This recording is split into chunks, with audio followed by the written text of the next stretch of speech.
அகர முதல எழுத்தெல்லாம் ஆதி பகவன் முதற்றே உலகு. பேரன்பு சான்ற பெரியோர்களே, தாய்மார்களே, ஆன்மீக அன்பர்களே, இதிகாச நேயர்களே, இலக்கிய பிரியர்களே, கவிதை நேயர்களே, ஜோதிட ஆர்வலர்களே, உங்கள் அத்தனை பேருக்கும் முனுகை ராமச்சந்திரனின் முதன்மையான வணக்கம். இன்றைய தினத்திலே ஜோதிடத்திலே இருந்து ஒரு பதிவினை பார்க்க போகிறோம். கன்னி லக்னமும் மரண காலமும் என்ற தலைப்பிலே இன்றைய தினத்திலே ஒரு பதிவினை பார்க்க போகிறோம். காலபுருஷ தத்துவத்தின்படி கன்னி ராசி 6வது ராசி. மேஷம், ரிஷபம், மிதுனம், கடகம், சிம்மம், கன்னி 6வது ராசி. ஆக அந்த கன்னி ராசியிலே சூரியனுக்கு அந்த கன்னி ராசி நட்பு வீடு, சந்திரனுக்கு சம வீடு, செவ்வாய்க்கு பகை வீடு, புதனுக்கு ஆட்சி வீடு, உச்ச வீடு, மூலத்திரிகோண வீடு, குருவுக்கு சம வீடு, சுக்கரனுக்கு நீச்ச வீடு, சனிக்கு நட்பு வீடு, ராகுவுக்கு நட்பு வீடு, கேதுவுக்கு நட்பு வீடு. இந்த கன்னிராசி கன்னி லக்னம் என்பதை பற்றி பார்க்கும்போது, கன்னிராசி இந்த ஒற்றை ராசி இரட்டை ராசி வரிசையிலே இரட்டை ராசி, இந்த ஆண் ராசி பெண் ராசி வரிசையிலே இது கன்னிராசி பெண் ராசி. அடுத்து சரராசி, ஸ்திரராசி, உபயராசி என்பவர்களே, அதில் இந்த கன்னிராசி உபயராசி. அடுத்து ஃப்ளா என்று சொல்லுவார்கள், FLAW, ஃபயர், லேண்ட், ஏர், வாட்டர். நெருப்பு ராசி, நிலராசி, காற்று ராசி, ஜலராசியிலே இது நிலராசி.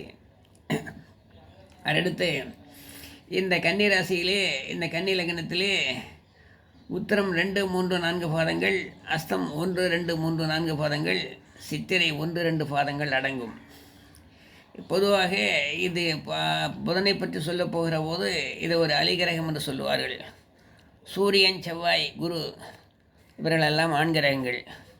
சந்திரன், சுக்கிரன், ராகு இவைகளெல்லாம் பெண் கிரகங்கள் என்று சொல்லுவார்கள். இந்த புதன், சனி, கேது இந்த 3 கிரகங்களை அலிகிரகங்கள் என்று சொல்லுவார்கள். இதில் சனியும் கேதுவும் ஆண் அலி, இந்த புதன் பெண் அலி கிரகம் என்று சொல்லுவார்கள். புதனுக்கு உரிய நவரத்ன கல் எது என்று சொன்னால் மரகத பச்சை. அதடுத்து புதனுக்குரிய புஷ்பம் எது என்று சொன்னால் வெண்காந்தல் மலர். புதனுடைய நிறம் எது என்று சொன்னால் பச்சை நிறம்.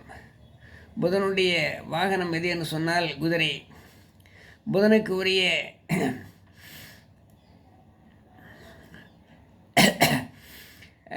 தசாபுக்தி திசைகள் எவ்வளவு என்று சொன்னால் 17 வருடங்கள். அடுத்து புதனுக்குரிய நைவேத்தியம் பால் அன்னம். புதனுக்குரிய உலோகம் பித்தளை. புதனுக்குரிய திக்கு வடகிழக்கு. புதனுக்குரிய சேத்திரம் 9 கிரகங்களுக்கும் 9 சேத்திரங்கள் இருக்கிறது. அதில் திருவெண்காடு. அடுத்து ராசிகளிலே சஞ்சரிக்கிற காலம் 1 மாத காலம். சூரியன் 1 மாதம், சந்திரன் 2.25 நாள், சனி 2.5 வருஷம், குரு 1 வருஷம், ராகு கேது 1.5 வருஷம். இவர் 1 மாதத்தில் ஒரு ராசியை விட்டு கிளம்பிடுவார். அடுத்து புதனுக்குரிய தானியம் பச்சைப்பயிறு. அடுத்து புதனுடைய அதிதேவதை விஷ்ணு. புதனுக்கு வேறு பெயர்களெல்லாம் கல்விகாரன்னு சொல்லுவாங்க. அறிஞன், கணக்கன், சௌமியன், தூதுவன், தேர்ப்பாகன், நிபுணன், பண்டிதன், புலவன், புத்திகாரகன், மாதுளகாரகன். மாதுளன்னாக தாய்மாமன். தாய்மாமனை பிறகு எப்படி கூடி கிரகம். மதிமகன், வித்யாகாரகன், மேதை என்றெல்லாம் அழைப்பார்கள். இந்த கன்னிராசியில்தான் புதன் ஆட்சி பெறுவார்.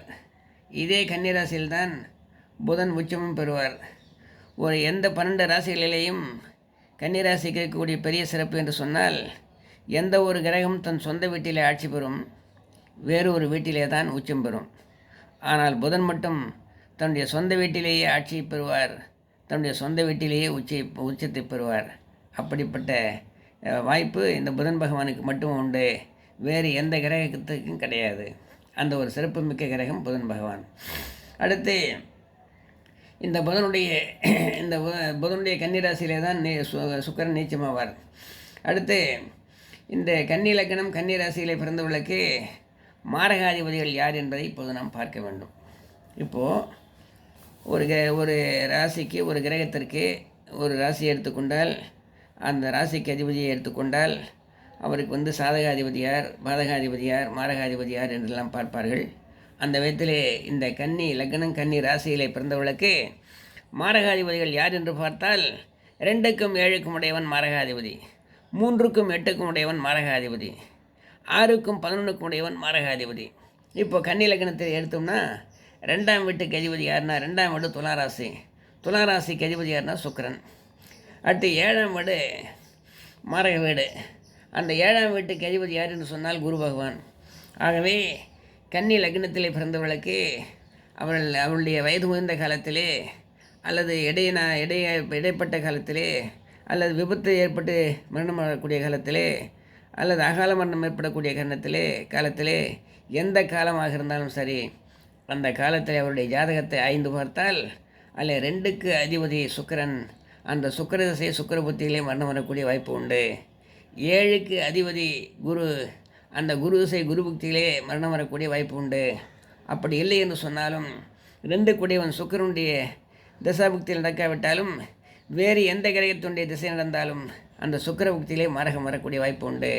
அதே போல் வேறு எந்த கிரகத்துடைய திசை நடந்தாலும் குருவுடைய புக்தி வருகிற போதெல்லாம் அங்கே மரணம் வரக்கூடிய வாய்ப்பு உண்டு. அதாவது அந்த காலகட்டத்தில் வரலாம், அதில் தப்பித்து விட்டால் அடுத்து வரக்கூடிய மாரகாதிபதியுடைய புக்தியில் வரலாம்.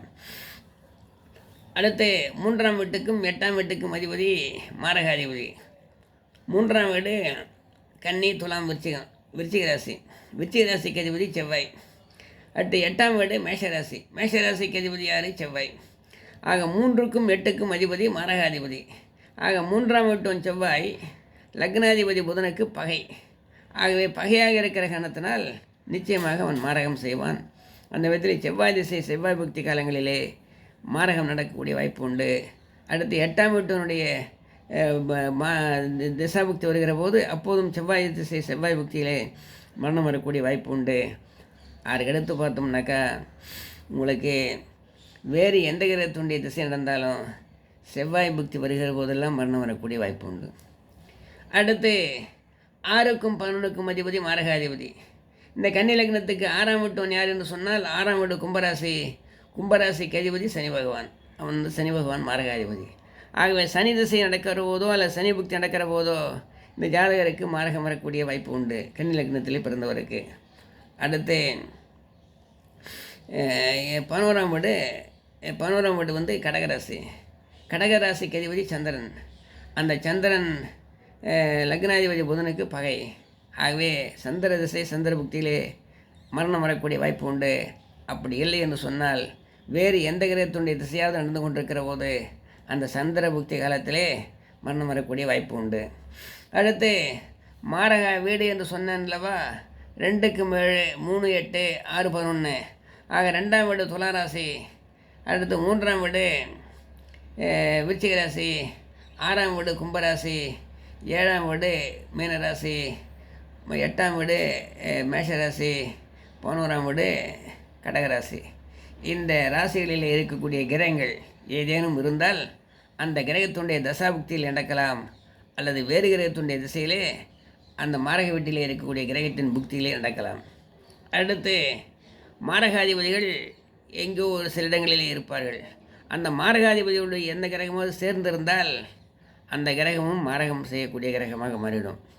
அந்த விதத்திலே பார்த்தால் மாரகாதிபதியோடு, அதாவது சுக்கிரனோடு, செவ்வாயோடு, சனியோடு, குருவோடு, சந்திரனோடு, இந்த மாரகாதிபதிகளோடு எந்த கிரகம் சேர்ந்திருக்கிறதோ அந்த கிரகத்துடைய தசாபுக்தியில் நடக்கலாம். அப்படி இல்லை என்று சொன்னால் வேறு கிரகத்துடைய தசாபுக்தியில் நடக்கலாம். அடுத்து இந்த மாரகாதிபதிகள் யார்? சுக்கிரன், செவ்வாய், சனி, குரு, சந்திரன்.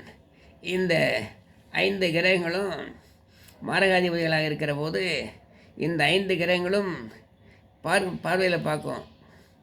சந்திரன் வந்து 7ஆம் பார்வையில் பார்ப்பார், சுக்கிரன் வந்து 7ஆம் பார்வையில் பார்ப்பார். இப்படி சுக்கிரனும் சந்திரனும் 7ஆம் பார்வையினாலே பார்க்கிற போது அந்த வீட்டிலே எந்த கிரகம் இருக்கிறதோ அந்த கிரகத்துடைய தசாபுக்தியிலே மரணம் வரக்கூடிய வாய்ப்பு உண்டு, அல்லது வேறு கிரகத்துடைய புக்தியிலே மரணம் வரக்கூடிய வாய்ப்பு உண்டு. அடுத்து இந்த செவ்வாய் பகவானுக்கு 4, 7, 8 பார்வை, 4ஆம் பார்வை 7ஆம் பார்வை 8ஆம் பார்வையினால் பார்ப்பார். அப்படி 4ஆம் பார்வையினால் 7ஆம் பார்வையினால் 8ஆம் பார்வையினால் ஏதேனும் ஒரு வீட்டை பார்க்கிற போது அந்த வீட்டில் ஏதேனும் ஒரு கிரகம் இருந்தால் அந்த கிரகத்துடைய தசாபுக்தியில் அல்லது வேறு கிரகத்துடைய புக்தியில் இது நடக்கக்கூடிய வாய்ப்பு உண்டு, மரணம் வரக்கூடிய வாய்ப்பு உண்டு. அடுத்து சனி பகவானுக்கு 3, 7, 10 பார்வை. 3, 7, 10 அவர் பார்ப்பார். 3ஆம் வீட்டை பார்ப்பார், 7ஆம் வீட்டை பார்ப்பார், 10ஆம் வீட்டை பார்ப்பார். அப்படி பார்க்கிற போது அந்த வீடுகளிலே ஏதேனும் ஒரு கிரகம் இருந்தால் அந்த கிரகமும் மரகம் செய்யக்கூடிய கிரகமாக மாறும். அந்த கிரகத்துடைய தசாபுக்தியில் நடக்கலாம் அல்லது வேறு கிரகத்துடைய புக்தியில் நடக்கலாம். அடுத்து குரு பகவானுக்கு 5, 7, 9 பார்வை. குரு பார்த்தால் கோடி நன்மைன்னு சொல்லுவாங்க. ஆனால் கன்னி லக்னத்திலையும் மிதுன லக்னத்திலையும் பிறந்தவர்களுக்கு குரு பாதகாதிபதி. அது மட்டுமில்லை, அவர் மாரகாதிபதி. ஆக மாரகாதிபதியாக விளங்கக்கூடிய குரு பார்த்தால் கோடி நன்மை வராது. நல்லவர்கள் பார்த்தால் நன்மை நடக்கும், தீவர்கள் பார்த்தால் தீது நடக்கும். அதாவது கிருஷ்ண பரமாத்மா பாசத்தோடு பார்த்தார், பஞ்சபாண்டவர்கள் நல்லா வளர்ந்தாங்க. சிவபெருமான் கோபத்தோடு பார்த்தார், மன்மதன் எரிஞ்சு சம்பளானான். ஆகவே பார்க்கக்கூடிய பார்வையில் தான் இருக்குது, அந்த பாச பார்வையா அல்லது பகை பார்வையான்னு. ஆக இந்த குரு பகவான் நல்ல கிரகமாக இருந்தால் கூட கன்னி லக்னத்தில் பிறந்தவர்களுக்கு அவர் பாதகாதிபதி மாரகாதிபதி என்ற காரணத்தினால் அவர் 5, 7, 9 இடங்களை பார்க்கிற காரணத்தினால் அந்த இடங்களில் ஏதேனும் ஒரு கிரகம் இருந்தால் அந்த கிரகமும் மாரகம் செய்யக்கூடிய கிரகமாக மாறும். அந்த கிரகத்துடைய தசாபுக்தியிலே மாரகம் வரலாம் அல்லது வேறு கிரகத்துடைய புக்தியிலே அந்த மாரகம் வரக்கூடிய வாய்ப்பு உண்டு என்பதை இந்த பதிவின் மூலமாக நான் உங்களுக்கு தெரிவித்துக் கொள்ளுகிறேன். ஆகவே கன்னி லக்னத்திலே பிறந்த அன்பர்களே,